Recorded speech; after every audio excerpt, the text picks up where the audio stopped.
بسم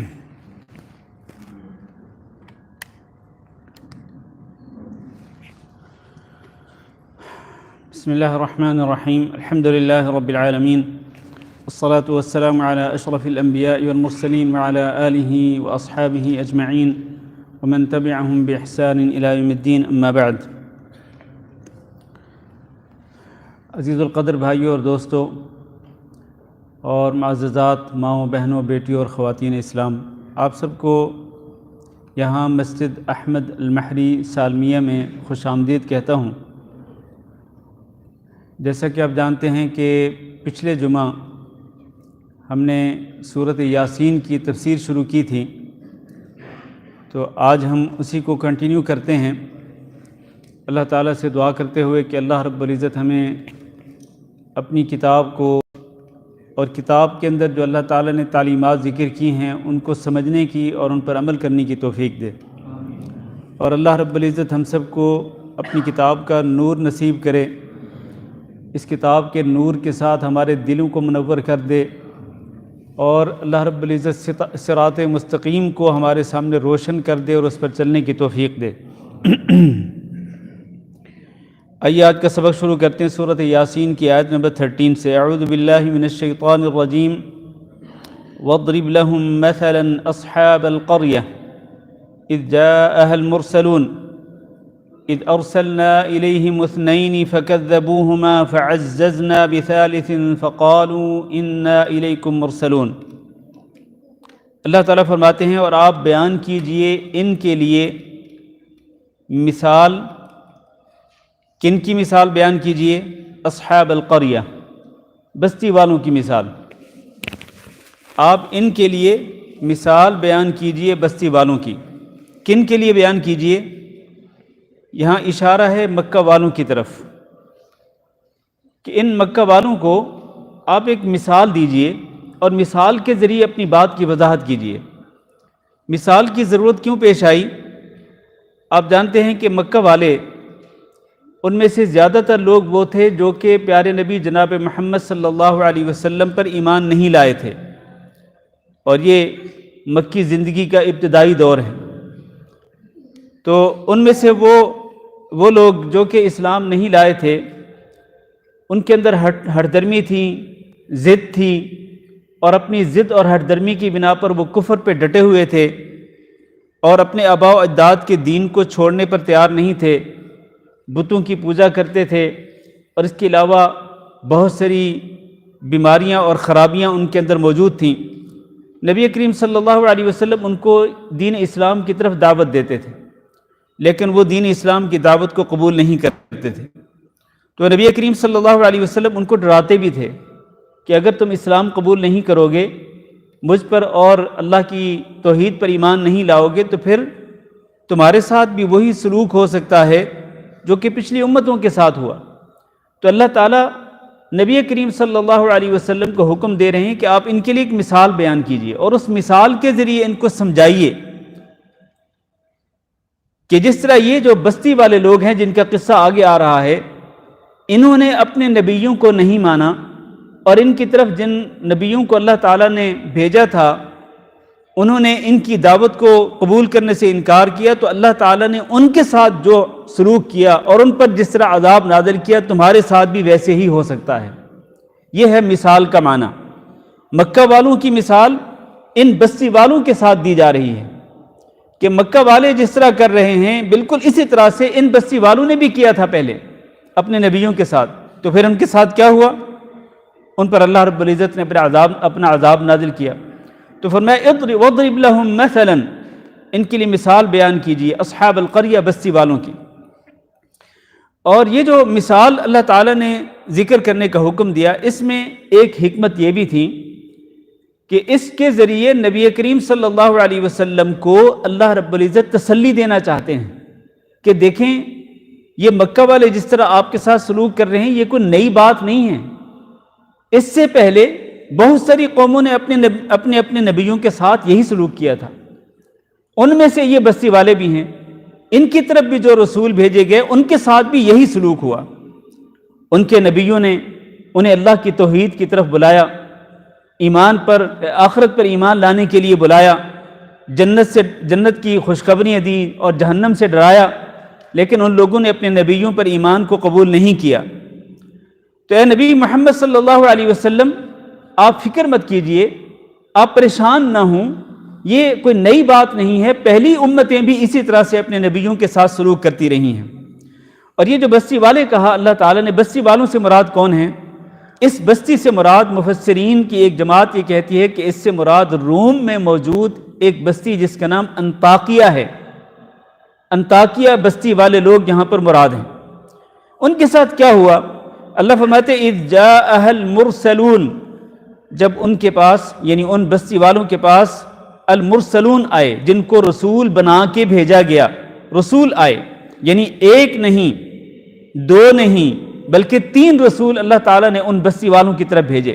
اذ ارسلنا الیہم اثنین، جب ہم نے ان کی طرف 2 نبیوں کو بھیجا، فکذبوہما، ان بستی والوں نے ان دونوں نبیوں کو جھٹلا دیا۔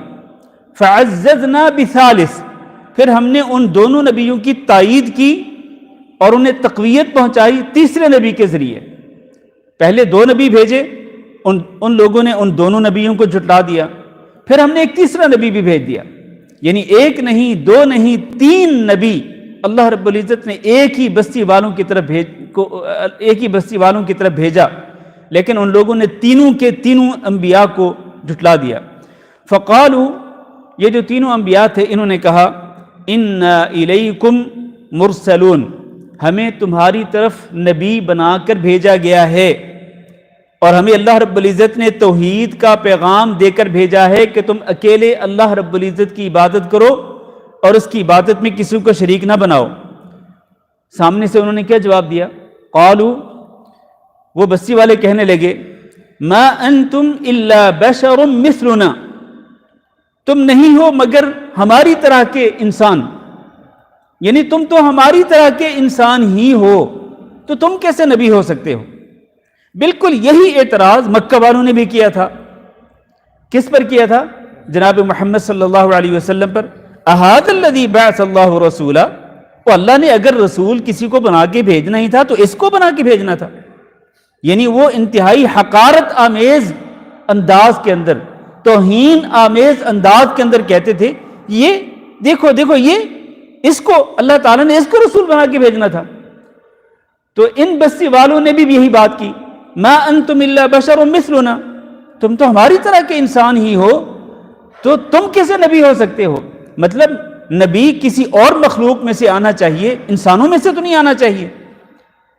اور بالکل یہی اعتراض مکہ والوں نے بھی کیا تھا۔ اللہ تعالیٰ نے فرمایا اس کا جواب دیتے ہوئے قل لو كان في الارض ملائکہ یمشون مطمئنین لنزلنا علیہم من السماء ملکا رسولا، اگر زمین کے اوپر چلنے والے فرشتے ہوتے تو ہم آسمان سے پھر فرشتے کو ہی نبی بنا کے بھیجتے، لیکن زمین پر چلنے والے انسان ہیں، فرشتے نہیں ہیں، تو انسانوں کی طرف انسان کو ہی نبی بنا کے بھیجنا ہے نا۔ یہ اللہ رب العزت نے جناب محمد صلی اللہ علیہ وسلم کی بشریت کا جو انکار کرنے والے لوگ تھے ان کو جواب دیا۔ تو ان لوگوں نے یہی کہا، اور ساتھ ہی یہ بھی کہا وما انزل الرحمن من شیء، اللہ تعالیٰ نے رحمان نے کچھ بھی نازل نہیں کیا۔ یہ جو نبی کہتے ہیں نا کہ ہماری طرف اللہ تعالیٰ کی طرف سے وحی نازل کی جاتی ہے، کچھ نہیں اللہ نے نازل کی، جھوٹ بول رہے ہیں۔ بالکل یہی بات مکہ والے بھی کہتے تھے۔ آپ مماثلت دیکھیں نا کہ مکہ والے جس قسم کی باتیں کرتے تھے جناب محمد صلی اللہ علیہ وسلم کے ساتھ، بالکل ویسی ہی باتیں ان بستی والوں نے بھی کی اپنے نبیوں کے ساتھ۔ مکہ والے کہتے تھے کہ یہ قرآن اللہ کا کلام نہیں ہے، یہ تو محمد صلی اللہ علیہ وسلم اپنی طرف سے گھڑ کے لے کے آتے ہیں، انت مفتر، آپ خود اپنی طرف سے گھڑ کے لاتے ہیں۔ تو ان لوگوں نے بھی یہی کہا ما انزل الرحمن من شیء، رحمان نے کچھ بھی نازل نہیں کیا۔ ان انتم الا تکذبون، تم اے وہ جو کہ نبی ہونے کا دعویٰ کرتے ہو، تم تو صرف جھوٹ ہی بول رہے ہو، نعوذ باللہ، صاف صاف جھٹلا دیا، ان کی نبوت کا انکار کر دیا۔ نبیوں نے کیا جواب دیا؟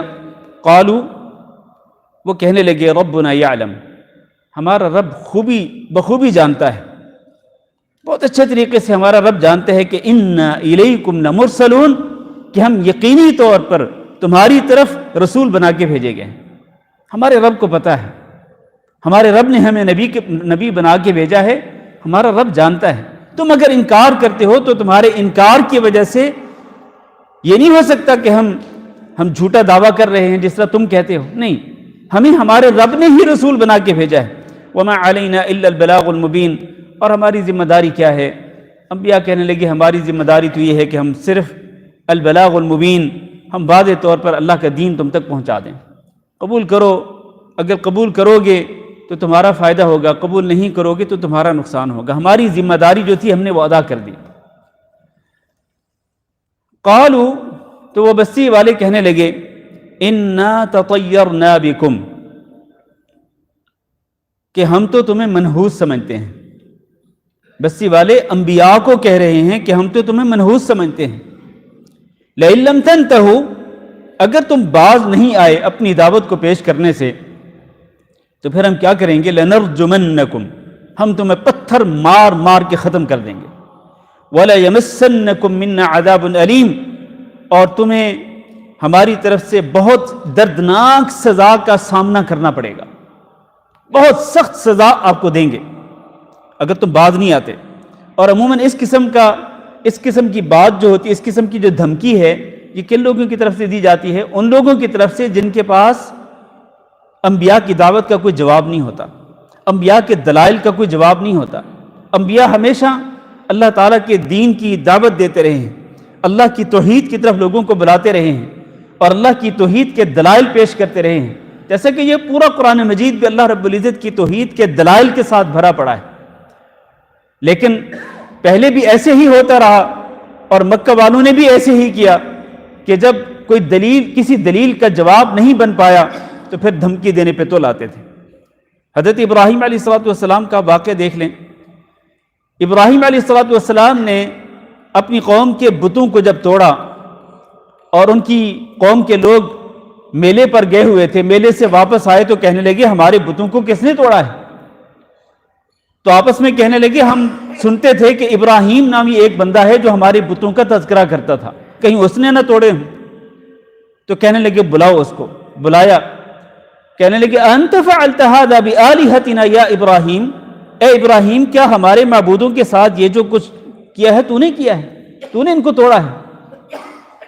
قال بل فعله كبيرهم هذا فاسألوهم، ابراہیم علیہ السلام نے کہا نہیں، یہ جو تمہارا بڑا بت ہے نا، جس کو ابراہیم علیہ السلام نے نہیں توڑا تھا، فرمایا یہ بڑا جو بت ہے نا تمہارا، اس کی طرف ذرا لوٹ کے جاؤ، اس سے پوچھو اس نے توڑے ہیں۔ بل فعله كبيرهم هذا فاسألوهم ان كانوا ينطقون، ان بتوں جا کے پوچھو کہ تمہیں کس نے توڑا ہے اگر یہ واقعتاً بولتے ہیں۔ تو ان لوگوں کے سر جھک گئے، کیونکہ ابراہیم علیہ السلام کی بات کا کوئی جواب نہیں تھا ان کے پاس۔ کہنے لگے کہ لقد علمت ما هؤلاء ينطقون، ابراہیم آپ تو جانتے ہیں کہ یہ تو بولنے کے قابل ہی نہیں ہیں، تو کس طرح ہماری بات کا جواب دیں گے؟ قال افتعبدون من دون الله ما لا ينفعكم شيئا ولا يضركم، تو کیا تم ان لوگوں کی، ان بتوں کی عبادت کرتے ہو کہ جو تمہارے نفع نقصان کے مالک ہی نہیں ہیں؟ اب اف لکم ولما تعبدون من دون اللہ، تمہارے اوپر افسوس ہے اور تمہارے ان بتوں پر بھی افسوس ہے جن کی تم پوجا کرتے ہو۔ اب اس بات کا ان لوگوں کے پاس کوئی جواب نہیں تھا۔ آخر کیا کہنے لگے؟ کہنے لگے حرقوہ وانصروا آلہتکم، اس کو جلا دو، آگ میں ڈالو اور اپنے معبودوں کی مدد کرو۔ ان کمبختوں کی عقل میں یہ بات بھی نہیں آئی کہ جن کی تم مدد کرنے چلے ہو وہ خود تو تمہاری مدد نہیں کر سکتے ہیں، تو وہ تمہارے معبود کیسے بن گئے؟ تمہارے مددگار کیسے بن گئے؟ حاجت روا مشکل کشا کیسے بن گئے؟ تم خود ان کی مدد کرنے چلے ہو۔ تو میرے بھائیو، یہ انبیاء کی مختلف قوموں کی یہی روش رہی، دھمکیاں دیتے تھے۔ یہاں بستی والوں نے بھی یہی کہا لئن لم تنتہوا، اگر تم باز نہیں آتے نا، انبیاء کو کہہ رہے ہیں لنرجمنکم، ہم تمہیں ضرور پتھر مار مار کے ختم کر دیں گے، اور تمہیں ہماری طرف سے بہت ہی المناک اور دردناک سزا کا سامنا کرنا پڑے گا۔ قالوا طائرکم معکم، انبیاء نے کہا کہ تمہاری جو نحوست ہے نا وہ تمہارے ساتھ ہی ہے۔ اصل بات یہ ہے کہ یہ جو نحوست جس کو تم کہہ رہے ہو یہ تمہاری بدعملی کی نحوست ہے، تمہارے شرک کی نحوست ہے، اور کفر کی نحوست ہے، اور انبیاء کی دعوت کو نہ ماننے کی نحوست ہے، اور یہ نحوست تمہارے ساتھ ہے، ہمارے ساتھ نہیں ہے۔ اَإِن ذُكِّرْتُمْ، کیا اس وجہ سے کہ تمہیں اگر نصیحت کی گئی ہے ہماری طرف سے تو تم اس کو نحوست کہہ رہے ہو؟ حقیقت میں یہ کوئی نحوست کی بات نہیں ہے، ہم تو تمہیں اللہ کے دین کی طرف دعوت دیتے ہیں۔ بل انتم قوم مسرفون، بلکہ حقیقت یہ ہے کہ تم ہی حقیقت میں حد سے تجاوز کرنے والے ہو، ہمارا کوئی گناہ نہیں ہے، ہم تو اللہ کے دین کی طرف دعوت دیتے ہیں، اللہ کی توحید کا پیغام پہنچاتے ہیں۔ اب یہ سارا مکالمہ ہوا انبیاء علیہم السلام کے درمیان اور یہ جو 3 انبیاء تھے ان کے درمیان، اور جن کی طرف ان کو نبی بنا کے بھیجا گیا بستی والوں کی طرف، ان کے درمیان جو مکالمہ ہوا اللہ تعالیٰ نے وہ ذکر کیا۔ آگے اللہ تعالیٰ فرماتے ہیں وَجَاءَ مِنْ أَقْصَى الْمَدِينَةِ رَجُلٌ يَسْعَى۔ توجہ میری طرف رہے، جن حضرات کو اونگ آ رہی ہے، نیند آ رہی ہے، وہ ذرا بیدار ہو جائیں، اللہ کا کلام ہے، اس کو ذرا توجہ سے سنیں۔ وَجَاءَ مِنْ أَقْصَى الْمَدِينَةِ رَجُلٌ، وہ شہر کے دور ایک کنارے سے ایک آدمی دوڑتا ہوا آیا۔ اس سے یہ بھی معلوم ہوا کہ وہ اصل میں کچھ چھوٹی سی بستی نہیں تھی، وہ ایک بڑا ملک تھا جس کے اندر بستیاں بھی تھیں اور اس کے اندر شہر بھی تھے۔ تو اللہ فرماتے ہیں وہ ایک شہر کے ایک کنارے سے ایک آدمی دوڑتا ہوا آیا۔ اس نے آ کے کیا کہا؟ کہنے لگا قال یا قوم اتبعوا المرسلین، کہنے لگا ہے میری قوم کے لوگوں، یہ جن کو اللہ نے نبی بنا کے بھیجا ہے ان کی اتباع کرو۔ اس آدمی کو، یہ چونکہ ایمان لا چکا تھا، یہ شخص اس شہر کے ایک آخری کنارے میں رہتا تھا، اس کو پتہ چلا کہ شہر والوں نے، بستی والوں نے انبیاء کی دعوت کو قبول کرنے سے انکار کر دیا ہے، تو یہ شہر کے آخری کنارے سے دوڑا ہوا آیا اور آ کر کہنے لگا میری قوم کے لوگوں اتبعوا المرسلین، جن کو اللہ نے رسول بنا کے بھیجا انہی کی اتباع کرو، تمہاری نجات اسی کے اندر ہے، کامیابی اسی کے اندر ہے۔ اتبعوا من لا يسألكم اجرا وهم مهتدون، تم اس کی اتباع کرو جو تم سے مزدوری کا سوال بھی نہیں کرتے، وهم مهتدون، اور وہ ہدایت یافتہ ہیں۔ یعنی یہ انبیاء جب اپنی دعوت کو پیش کرتے ہیں تو کیا تم سے کسی مزدوری کا سوال کرتے ہیں، مال و دولت کا سوال کرتے ہیں؟ نہیں، وہ تو صرف اور صرف فی سبیل اللہ، اللہ کی رضا کی خاطر، اللہ کا تقرب حاصل کرنے کی خاطر تم تک اللہ کا دین پہنچاتے ہیں، تم سے کسی قسم کے پیسے کا سوال نہیں کرتے، مال و دولت کا سوال نہیں کرتے، اور وہ ہیں بھی ہدایت یافتہ، تو تم انہی کی اتباع کرو۔ اس سے یہ بھی ثابت ہوتا ہے میرے عزیز بھائیوں کہ اگر کوئی شخص، میری بات ذرا توجہ سے سننا، اگر کوئی شخص کسی کو دیکھے کہ وہ اپنی بدعملی کی وجہ سے، اپنے غلط عقیدے کی وجہ سے اور اپنے برے اعمال کی وجہ سے اگر وہ جہنم کی طرف جا رہا ہے، تو دیکھنے والے کو پھر یہ نہیں سوچنا چاہیے، یہ نہیں کہنا چاہیے کہ یار یہ جاتا ہے جہنم میں جائے، میرا کیا ہوگا؟ نہیں، یہ آدمی شہر کے آخری کنارے سے بھاگتا ہوا، دوڑتا ہوا آیا، کیونکہ اس کے دل میں غم تھا، اس کے دل میں فکر تھی، اس کو صدمہ تھا کہ کہیں میری قوم کے لوگ انبیاء کی نافرمانی کر کے جہنم میں نہ چلے جائیں۔ دوڑتا ہوا آیا اور آ کر کہنے لگا بڑی ہمدردی کے ساتھ، خیر خواہانہ انداز میں، نصیحت کے انداز میں کہ میری قوم کے لوگوں ان رسولوں کی اتباع کرو۔ ان لوگوں نے کہا کہ اچھا تم بھی ان رسولوں کے پیچھے چلتے ہو، ان رسولوں کی اتباع کرتے ہو، اور تم اللہ رب العزت کی توحید کو مان چکے ہو؟ تو اس نے کیا جواب دیا؟ کہنے لگا وَمَا لِيَ لَا أَعْبُدُ الَّذِي فَطَرَنِي وَإِلَيْهِ تُرْجَعُونَ، مجھے کیا ہو گیا ہے کہ میں اس کی عبادت نہ کروں جس نے مجھے پیدا کیا ہے؟ یعنی کیوں آخر میں اللہ رب العزت کی عبادت نہ کروں، اللہ کی توحید کو نہ مانوں، ان انبیاء کی دعوت کو قبول نہ کروں؟ کیوں؟ الذی فطرنی، اس نے مجھے پیدا کیا ہے، تو اس نے مجھے میری طرف ان نبیوں کو بھیجا ہے، تو میں ان کی بات کو کیوں نہ مانوں، اللہ کی توحید کو کیوں نہ قبول کروں، کیوں اس اکیلے اللہ رب العزت کی عبادت نہ کروں؟ وَإِلَيْهِ تُرْجَعُونَ، اور یاد رکھو تمہیں بھی اسی اللہ کی طرف لوٹ کے جانا ہے۔ یہ خیر خواہانہ انداز ہے، نصیحت کا انداز ہے، دلائل کے ساتھ بات سمجھائی جا رہی اللہ رب العزت کی توحید کی۔ کہنے لگا یہ شخص أَأَتَّخِذُ مِن دُونِهِ آلِهَةً، کیا میں اللہ رب العزت کو چھوڑ کر دوسروں کو معبود بنا لوں؟ إِن يُرِدْنِي الرَّحْمَنُ بِضُرٍّ، اگر رحمان مجھے نقصان پہنچانا چاہے، لَا تُغْنِ عَنِّي شَفَاعَتُهُمْ، تو ان معبودوں کی، جن کو تم نے معبود بنا رکھا ہے، ان معبودوں کی شفاعت مجھے ایک ذرہ بھی فائدہ نہیں پہنچا سکتی۔ کہ یہ شفاعت کریں، سفارش کریں اور اللہ تعالیٰ مجھے اس نقصان سے بچا لے؟ نہیں، ان کی سفارش کسی کام آنے والی نہیں ہے۔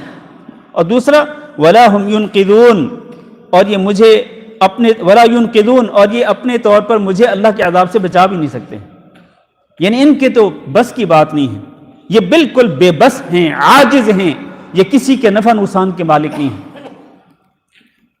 اللہ تعالیٰ اگر مجھے نقصان پہنچانا چاہے تو یہ نہ خود مجھے اس نقصان سے بچا سکتے ہیں اور نہ ہی یہ سفارش کر سکتے ہیں کہ ان کی سفارش کی بنا پر وہ آنے والا نقصان ٹل جائے۔ اللہ تعالیٰ نے اس حقیقت کو ایک اور جگہ پہ واضح فرمایا کہ وَإِن يَمْسَسْكَ اللَّهُ بِضُرٍّ فَلَا كَاشِفَ لَهُ إِلَّا هُ، اگر اللہ تعالیٰ آپ کو محمد صلی اللہ علیہ وسلم آپ کو اگر اللہ تعالیٰ نقصان پہنچانا چاہے تو اس نقصان کو اس اللہ کے سوا کوئی دور نہیں کر سکتا۔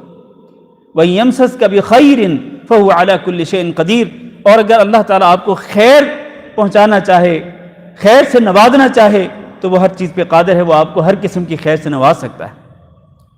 میرے بھائیو، یہ ایک حقیقت ہے جس پر ایمان لانا ضروری ہے۔ کوئی بھی اللہ کے سوا جس کی بھی پوجا کی جاتی ہے، جس کی بھی عبادت کی جاتی ہے، جس کو بھی لوگ حاجت روا مشکل کشا سمجھتے ہوں، کسی کو داتا کہتے ہوں، کسی کو غوث کہتے ہوں، کسی کو دستگیر کہتے ہوں، کسی کو خواجہ نواز کہتے ہوں، کچھ بھی کہتے ہوں، غریب نواز کہتے ہوں، کسی کے ہاتھ میں کچھ بھی نہیں میرے عزیز بھائیو۔ لا تغنی عنی شفاعتہم، اس بندے نے اسی حقیقت کو واضح کیا کہ ان معبودوں کی جن کی تم پوجا کرتے ہو، ان کی شفاعت بھی میرے کام نہیں آ سکتی اور یہ مجھے اللہ کی طرف سے آنے والے نقصان سے بھی نہیں بچا سکتے۔ پھر کہا انی اذا لفی ضلال مبین، اگر تمہیں تمہاری بات مان کر اللہ کے سوا کسی اور کو معبود مان لو، جس طرح تم نے اللہ کے سوا لوگوں کو دوسروں کو معبود بنایا ہوا ہے، اگر میں بھی اسی طرح سے کر لوں انی اذا لفی ضلال مبین، تو تب میں بہت ہی واضح کھلی گمراہی کے اندر چلا جاؤں گا۔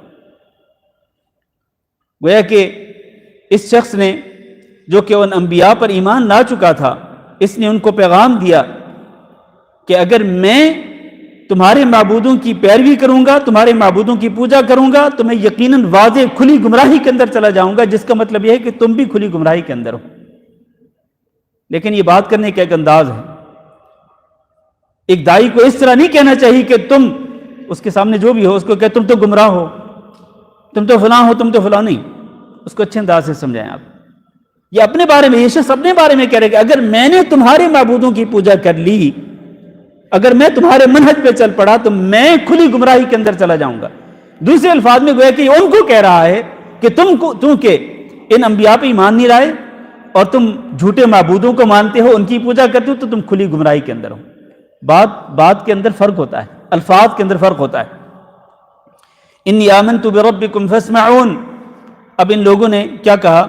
ان لوگوں نے یہ فیصلہ کر لیا کہ اس بندے کو تو ہر حال میں قتل کرنا ہے۔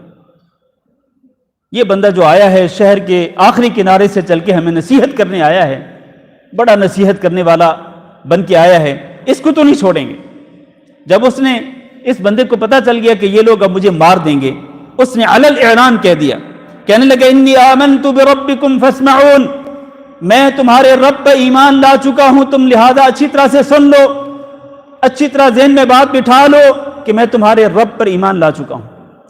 مفسرین کی ایک جماعت یہ کہتی ہے کہ اس شخص نے انبیاء کو کہا تھا، انبیاء کو کہا تھا کہ میں آپ کے رب پر ایمان لا چکا ہوں، لہذا آپ بھی گواہ بن جائیں، میری بات اچھی طرح سن لیں کہ میں موحد ہوں، آپ کی دعوت توحید کو قبول کر چکا ہوں۔ چنانچہ ان لوگوں نے کیا کیا؟ ان لوگوں نے اس شخص کو جو کہ بستی کے آخری کنارے سے، شہر کے آخری کنارے سے چل کے آیا تھا، ان کو سمجھانے کے لیے ان لوگوں نے اس کو قتل کر دیا۔ جیسے ہی ان لوگوں نے اس کو قتل کیا، اللہ تعالیٰ نے فرمایا قیل ادخل الجنہ، اللہ کی طرف سے کہا گیا کہ تم جنت میں چلے جاؤ۔ اللہ اکبر! یہ کس کو کہا جا رہا ہے؟ اس شخص کو جو کہ شہر کے آخری کنارے سے ان کو سمجھانے کے لیے آیا تھا۔ چونکہ وہ ان انبیاء پہ ایمان لا چکا تھا، اللہ کی توحید پہ ایمان لا چکا تھا اور بتوں کی پوجا سے انکار کر رہا تھا، اس نے کفر سے انکار کر دیا تھا اور علی الاعلان اس نے کہہ دیا تھا کہ میں آپ کے رب پہ ایمان لا چکا ہوں۔ جیسے ہی یہ فوت ہوا، جیسے اس کو قتل کیا گیا، اللہ تعالیٰ کی طرف سے اس کو خوشخبری دے دی گئی کہ قیل ادخل الجنہ، آپ جنت میں چلے جائیے۔ میرے بھائیوں، دعوت توحید پر انسان کو استقامت اختیار کرنی چاہیے، ثابت قدمی اختیار کرنی چاہیے، ڈٹ جانا چاہیے دعوت توحید پر۔ توحید کے معاملے میں کوئی کمپرومائز نہیں ہو سکتا ہے میرے عزیز بھائیوں۔ توحید کے معاملے میں آپ کو ڈٹ جانا پڑے گا، کیونکہ یہی تو اصل میں نجات کی سب سے بڑی چابی ہے۔ جنت میں داخل ہونے کی سب سے بڑی چابی کیا ہے؟ وہ اللہ کی توحید ہے۔ اسی لیے حدیث کے اندر آتا ہے نا کہ لا الہ الا اللہ جو ہے یہ جنت کی چابی ہے۔ آپ جنت میں جا نہیں سکتے جب تک اللہ رب العزت کی الوہیت پر ایمان نہیں لائیں گے، اللہ کی عبودیت پر ایمان نہیں لائیں گے، اللہ رب العزت کو اکیلا معبود برحق نہیں سمجھیں گے جب تک، اس وقت تک آپ جنت میں داخل ہی نہیں ہو سکتے ہیں۔ یہ جنت کی چابی ہے۔ یہ اس لیے کہا گیا ادخل الجنہ، جنت میں داخل ہو جاؤ۔ قال یا لیت قومی یعلمون، وہ جنت میں چلا گیا لیکن وہاں بھی قوم کی فکر ہے۔ کیا کہہ رہے ہیں؟ کہہ رہے یا لیت قومی یعلمون، کاش کہ میری قوم کو پتہ چل جاتا کہ اللہ تعالیٰ نے مجھے میری توحید کے بدلے میں، توحید پر ثابت قدمی کی وجہ سے، میری استقامت کی وجہ سے، انبیاء پر ایمان لانے کی وجہ سے اللہ تعالیٰ نے میری مغفرت کر دی ہے۔ یا لیت قومی یعلمون، کاش کہ میری قوم کو پتہ چل جاتا بما غفر لی ربی، کہ میرے رب نے میری مغفرت کیوں کی ہے، کاش کہ اس وجہ کا میری قوم کے لوگوں کو پتہ چل جائے۔ وہ مغفرت کیوں کی تھی اللہ تعالیٰ نے؟ توحید کو ماننے کی وجہ سے، توحید پر استقامت اور ثابت قدمی کی وجہ سے۔ وجعلنی من المکرمین، اور اللہ تعالیٰ نے مجھے ان میں شامل کر دیا جن کا اللہ رب العزت نے اکرام کیا۔ جنت میں داخل کرنے کے بعد اللہ تعالیٰ نے مجھے ان میں شامل کر دیا جن کا اللہ نے اکرام کیا۔ اللہ فرماتے ہیں وما انزلنا علی قومہ من بعدہ، اس شخص کے جانے کے بعد ہم نے پھر اس کی قوم پر آسمان سے فرشتوں کا لشکر نہیں اتارا۔ وما کننا منزلین، اور نہ ہی ہم فرشتوں کے لشکر کو اتارنے والے تھے۔ کیوں؟ اس لیے کہ اللہ رب العزت نے فیصلہ کر لیا تھا کہ اب اس بستی والوں کو عذاب کے ذریعے مبتلا، عذاب کے ذریعے تباہ و برباد کرنا ہے، اور عذاب بھی ایسا جس کے لیے اللہ تعالیٰ نے آسمان سے فرشتے نہیں نازل کرنے تھے۔ یہ اس بستی والوں کی حقارت کی طرف اشارہ ہے، حقارت کی طرف، کہ ان لوگوں نے انبیاء کے ساتھ کیا سلوک کیا، اور جو شخص ان کا خیر خواہ بن کے، انہی میں سے ایک شخص ناصح بن کے ان کی طرف آ کے ان کو سمجھانے آیا تھا اور ان کو نصیحت کرنے آیا تھا، انہوں نے اس کو بھی قتل کر دیا، تو اللہ رب العزت کی نظروں میں یہ بستی والے لوگ گر گئے اور ان کی کوئی حیثیت نہیں رہی۔ اللہ نے فرمایا کہ ہم اب ان کی طرف فرشتے نہیں نازل کریں گے ان پر عذاب نازل کرنے کے لیے، بلکہ ہوا کیا؟ اللہ فرماتے ہیں ان کانت الا صیحۃ واحدہ، وہ تو صرف ایک چیخ تھی بس، جو حضرت جبریل علیہ السلام نے چیخ ماری تھی، اس سے کیا ہوا؟